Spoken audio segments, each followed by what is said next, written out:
Merhaba değerli menajer arkadaşlarım. Hepiniz ailenizin kanalına bir videomuza da hoş geldiniz, sefa geldiniz diyorum değerli kardeşlerim. Arkadaşlar artık şu kadro ekranından videomuza başladığımız zaman artık bilin ki bir taktik formasyon videomuz gelecek. İnşallah buna bir yenisini daha ekliyoruz değerli arkadaşlar. Arkadaşlar şimdi bu dizilişi bana Alman bir arkadaş benim Facebook'ta arkadaş listemde, oyunda arkadaş listemde aynı seviyede olduğumuz bir arkadaş bana gönderdi. Bunu bir inceleyebilir misiniz benim için dedi. Tabii ki dedim. Zaten bizim videolarda biliyorsunuz altyazı seçeneklerimiz çok fazla var. Muhakkak ki oradan kendi lisanında muhtemelen Almanca olmak üzere takip eder, bakar diye düşünüyorum değerli arkadaşlar. Arkadaşlar şunu özellikle söylemek istiyorum. Çok sayıda istek var. Ama ben herkesin isteğini yerine getirmeye çalışıyorum. Tabi araya güncel konular giriyor. Oyunla ilgili yeni gelişmeler oluyor. Yeni videolar yapılabiliyor. Farklı konulara da girilebiliyor. Bu yüzden biraz zaman alıyor. Lütfen affınıza sığınıyorum. Ama herkesin, her değerli kardeşimin bu formasyon isteğini yerine getirmeye gayret gösteriyorum. Arkadaşlar şimdi bugün bu arkadaşımın bana göndermiş olduğu kadroya göre kendi kadromu dizayn etmek durumunda kaldım. Aynı onun oynadığı şekilde ben kadroyu dizayn ettim.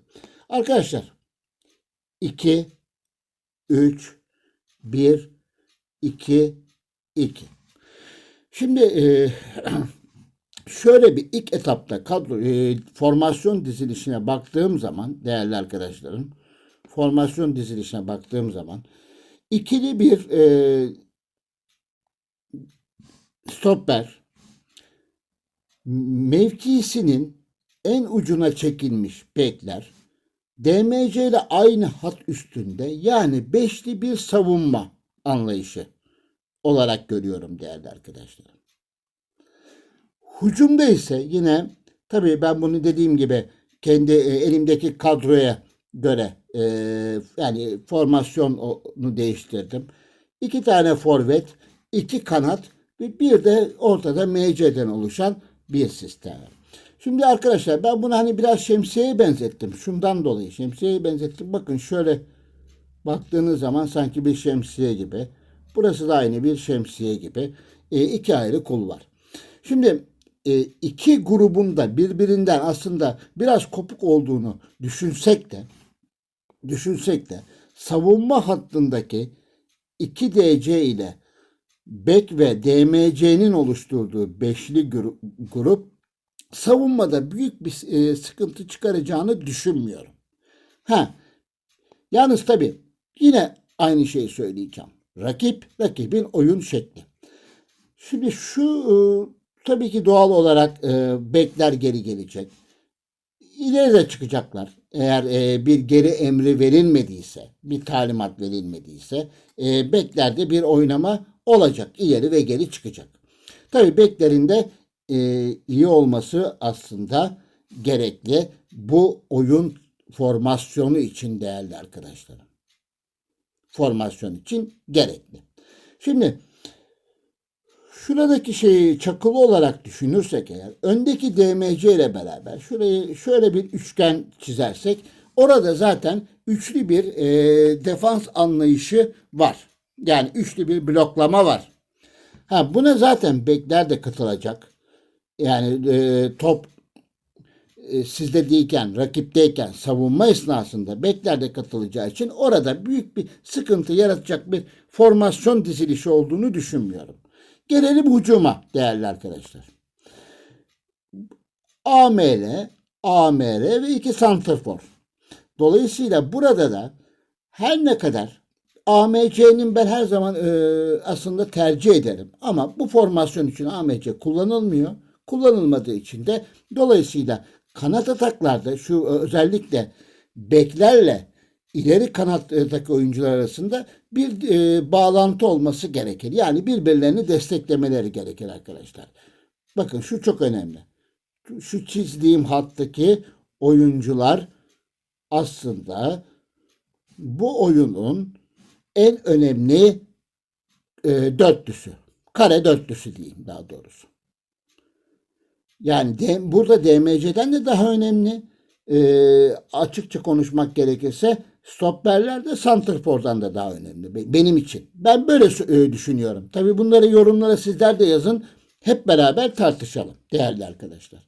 Şimdi bu arkadaşımızın, bu Alman arkadaşımızın oynadığı sistem muhtemelen tabii ki kendisinin de söylediği gibi kanatlardan oynuyorum. Eğer duruma göre de ortadan oynayabiliyorum diyor. Kanatlardan oynamaya müsait mi? Evet.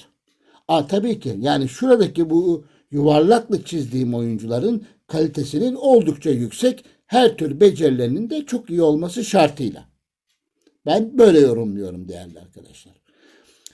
Ama burada en büyük benim gözüme çarpan handikap MC.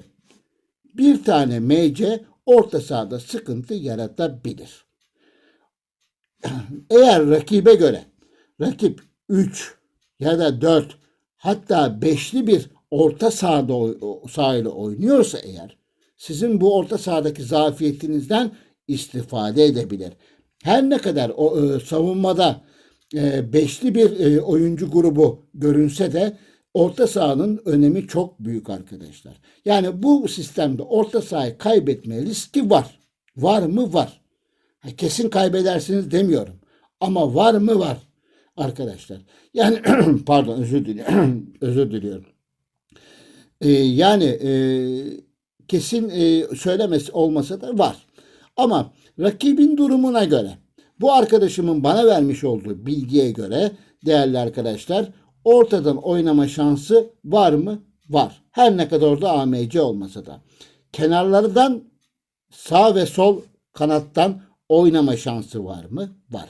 Yani şöyle söylemek istiyorum. Şu dörtlü grup hatta MC'yi de ileri alırsak beşli bir hücum, beşli bir savunmayla orayı dengeleyebiliriz.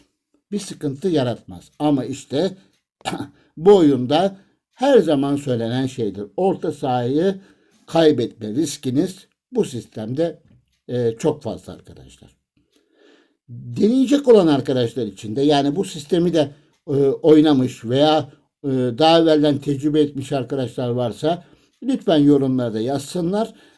Hep beraber onlardan bir fikir almış olalım. Benim hiç oynamadığım bir sistem.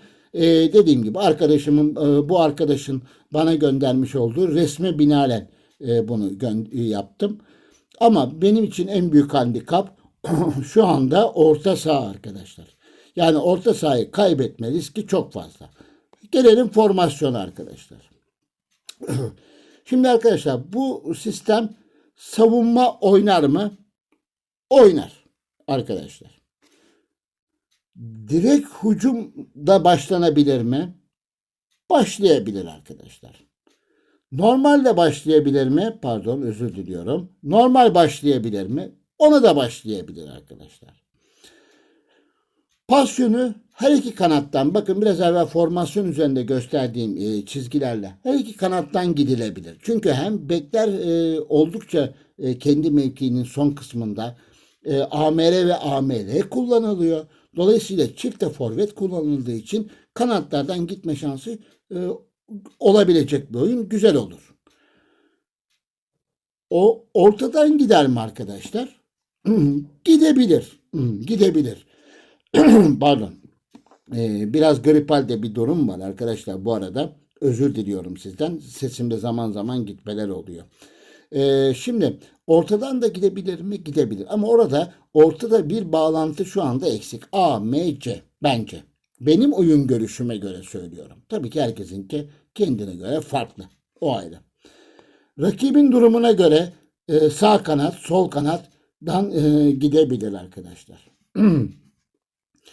Şimdi pas atma şekli diyoruz. Pas atma şeklinde asla kısa topu bu oyun sisteminde tercih etmek uygun değil arkadaşlar. Çünkü orta sahada zaten bir oyuncunuz yok. Sadece bir MC ile oynuyorsunuz. Arkadan DMC takviye verecek. İşte kanatlar gelecek. Yani orada böyle bir kısa pasla oyun çevirme şansınız yok. Direkt uzun oynayabilirsiniz arkadaşlar. direkt uzun oynayabilirsiniz. Veya karışık oynayabilirsiniz. Ama uzun top bu oyun için yani bir an evvel kanatlara ve forvete topu aktarmak için uzun top daha uygun olacağını ben düşünüyorum değerli arkadaşlar. Kontratak zaten kapalı. Pres tarzını her zaman ne diyorum alçak tutmakta fayda var. Çünkü oyuncularınızın çok yorulmasına sebebiyet olur. Dolayısıyla dolayısıyla dolayısıyla yani normal tutmakta fayda var. Duran top vermemek adına bölgesel veya açık oynayabilirsiniz formasyona. Şimdi tekrar formasyona çok kısa olarak değinip videomu kapatacağım arkadaşlar. Ne dedik? Buradaki güruhtan dolayı savunmada büyük bir sıkıntı çıkarmaz. Sağlam bir savunma oluşturabilirsiniz. Tabii oyuncularınızın yeteneklerine ve becerilerine bağlı. Hücumda da iki kanat, iki forvetle yine sağlam bir şey oluşturabilirsiniz. Lakin benim için önemli olan buradaki handikap tekmece. Yani hiçbir zaman tercih edilmez aslında. Çünkü orta sahada rakibinizin formasyonunu sizden ona göre orta sahası sizden çok daha kalabalıksa burada her an her ne kadar buradaki oyuncular da ne olursa olsun bir miktar geri gelse de yardımcı olsa da orta saha kaybetme şansınız var değerli arkadaşlar. 2 3 1 2 2. Evet arkadaşlar bugün bunu değerlendirmeye çalıştık. Yani savunmada ve hücumda iyi dedik ama orta saha her an kaybolmaya hazır olabilecek bir sistem dedik değerli arkadaşlar. İnşallah bir başka videoda tekrar görüşmek üzere. Hoş kalın, esen kalın.